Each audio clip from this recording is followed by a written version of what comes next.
Hi, I'm Craig Damlow from Soapbox Rocket, and I'm an innovation coach that helps companies with their innovation strategy and execution. This is my Founders Live Influencer Series videos on understanding your customer. And this month, I'm talking about anticipating customer needs. And for me, this is the why of understanding your customer. This is the base level. This is how you create better products, and this is how you innovate. Because this is my why video, I want to flip my format around. I want to go through a couple of examples, real world examples, to help visualize the importance and the reasoning behind understanding customer needs. Then I will go through some tips on how to be able to actually do that. So I have three examples that kind of go down three different themes. Number one is traction. Number two is expansion of the brand. And number three is for defense of your brand. So the first example I've got goes back a little ways, actually to the 70s and the 80s, and to video cassette recorders. And I'm guessing nobody's got them sitting around their house anymore, but this was pre-DVD, pre-streaming, obviously. And there was a format war. There were two formats you could buy for a video cassette recorder. You could buy a Sony Betamax or JVC's VHS format.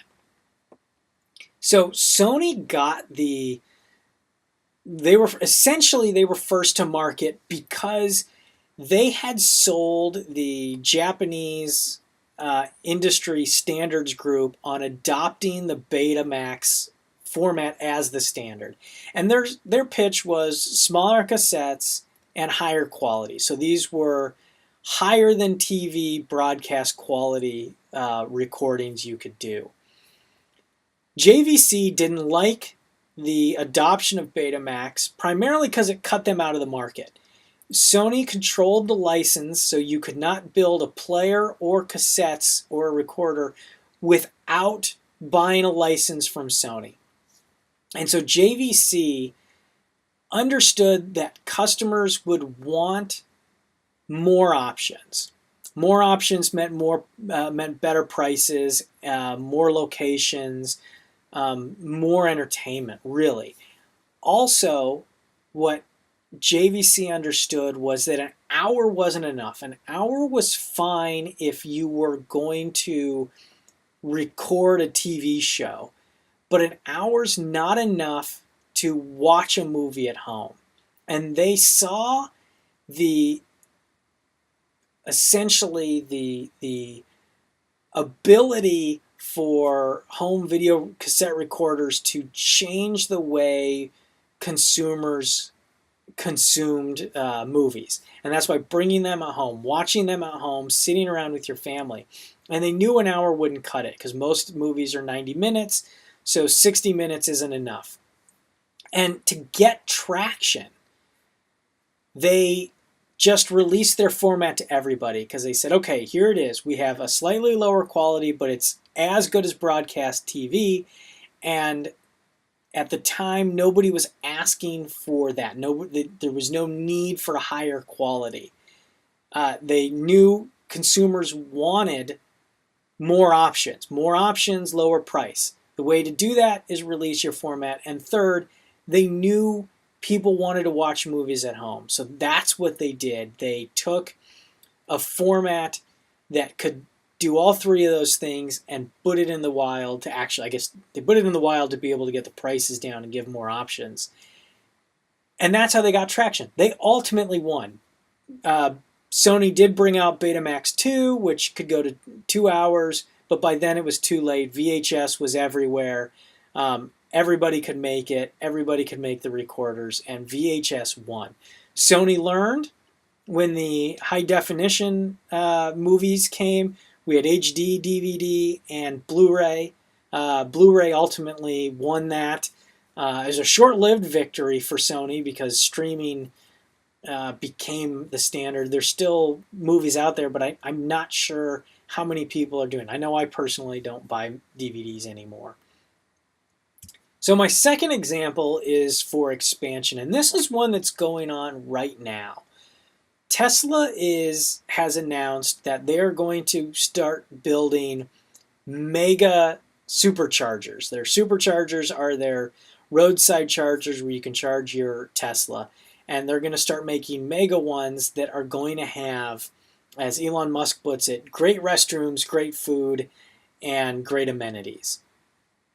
Now, part of that is you kind of got to ask yourself, why didn't they already have these? I mean, gas stations already had all these.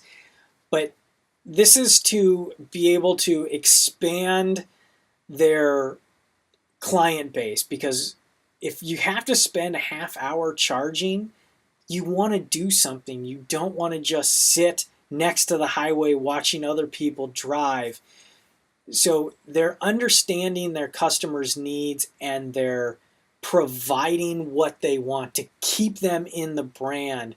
So while this isn't necessarily a brand expansion, it's an expansion of your base product. That's not quite the base product, but it's an expansion of your offerings to keep your clientele where you need them, because without them there charging, then they're not going to buy the vehicles. Next example is, again, a more modern one, and this is Amazon, the Amazon Dash buttons. And again, this one I think is going to be interesting, like the Tesla example is it enough to keep your clients? And so this is understanding the needs and defending from competitors coming in. So Amazon had the market, at least they've got a lot of the market of people buying at home, shopping at home. Their big competitor in the Dash button arena was your local store, right? So this slide here, the Amazon Dash button here shows Bounty, which is dryer sheets for your dryer. Keep your clothes smelling good, and I think it reduces static electricity. I don't do the laundry, so I don't know. I don't do it very often.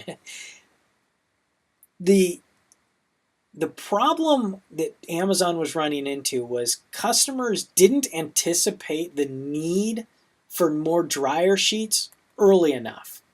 And so what would happen is you would use your last dryer sheet and you say, oh, I'm out of dryer sheets, I need more. I'm going to go to Target or Walmart and pick some up because I've got to get something else. So they brought out the Dash buttons.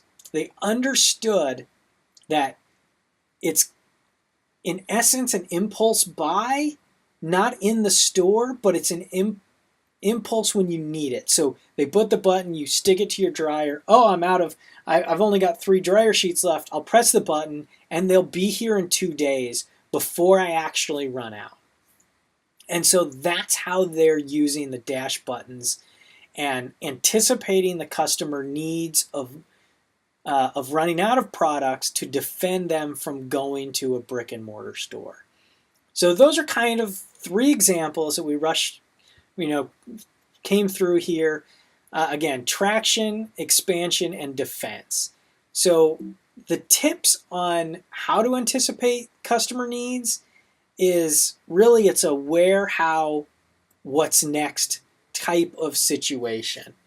And if you understand where your customers are using your product, how they're using it, and what they're doing next, that will help you to understand their needs. So, for example, the where. Let's start with the where tips. Where are customers using your products? And is that driving other needs? The first e-readers that came out didn't have very good lighting, if they had it at all. If you think for the first Kindle, it had a kind of an ugly yellow lighting on it. I think the first one with lighting had this yellow light that wasn't very flat. It made it difficult. And what Amazon understood, and all the other e-reader manufacturers understood, is most people were using their devices in the dark. And so along comes the Paperwhite that has a cleaner look, a cleaner backlighting that makes it easy to read in the dark. So it's understanding, hey, our customers are using our product in the dark. We need to make it easier to read in the dark. And you can do the same thing. If you understand where they're using your products, you can understand how to develop it. You know, if you're building a navigation app, hopefully you understand that everyone's using it in the car or walking, and so it's fairly one-handed and a secondary process. So develop it so that it's easier to use with one hand, easier to identify the buttons. If you can anticipate those needs, anticipate what buttons they're going to have to press next so they pop up earlier, and it's easier to use your navigation, you're going to gain more users. How are they using your product? The example I want to give here is the new Moto phone, the new Motorola phone that has interchangeable backs. So Motorola understands that you use your phone for a lot of stuff. It's a movie screen. You see they've got the kickstand. It's your camera, so they've got a better camera. You watch TV on it. So if you want to watch with other people, they've got the projector that plugs onto the back. And it's hard to get all of that in. So they've expanded their brand by allowing you to change the back in understanding all of your needs of the phone. What is my phone? It's my camera, it's my movie theater, it's my phone. And so they do all of that with the interchangeable backs. And then what's next? What is your customer's next need? What's your user's next need? What are they going to do next? Here is the Terrafuga. It's not the first, but it's the most current flying car. And this really comes down to not automobile manufacturers, but actual aircraft manufacturers. If you own a small aircraft, you are a lot of times limited where you can go, not because of fuel or distance or any of that stuff. It's actually because once you get somewhere, you need to be able to get somewhere else locally without flying. So you've got the flying car, the wings come out, you fly to a nearby airport, fold up the wings, and now drive to your destination. So if you understand your client's next move, what they're going to do next, it helps you develop a better product. A software example is, what are they going to do with your product's output next? So for example, and I'm coming up with this off the top of my head, so it's not going to be a great one, but for example, if I am creating a presentation and I'm going to create it in Keynote or PowerPoint, but I want to be able to share it in a clean format. So I want to kick out a PDF because that's a universal format. And so if I make it easy, and let me see, if I go up here I'm in Keynote and there's export to, PDF is the top one. Also here they're anticipating what I might do next. PowerPoint, if I need to share it with someone on a PC, QuickTime, HTML, just plain images. So they're anticipating, there's more if I go to File, Save As, there's more formats, but they're anticipating what the most popular ones are and putting them somewhere where it's easy and convenient for me to get to it and do it. So by understanding what they're going to do next, not next with your software, but next with the results, that's how you can create a better product, or at least a better experience. And it goes back to the VHS example. The format was worse. The video quality was worse, but the experience was better because JVC understood the needs of watching full-length movies at home and having a larger selection. Ultimately, I want to throw this back to my first video where I talked about the Kano model. And this goes back to, you've got the chart here and you can see satisfied customers at the bottom and dissatisfied at the top. And you put delighters into your product, but the problem is over time they shift down. And they shift from a delighter to a basic need.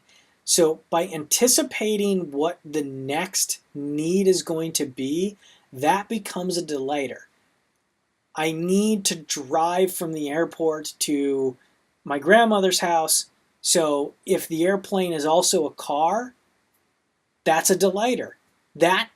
It's beyond a basic need. An airplane's a basic need. Transportation's a basic need. In this place, airplane is a basic need to get a long distance in a short amount of time. My next need is to get from the airport to my final destination. That's my delighter. So thanks for watching. If you're watching this on Friday, October 13th, we're doing a live question and answer session on founderslive.com. You can go there and ask some questions and I'll answer them. Otherwise, you can visit my website at www.soapboxrocket.com, or you can find me on LinkedIn. The address is here. And if you want to connect on LinkedIn, that's great. Say you saw my video and we will connect. Thanks.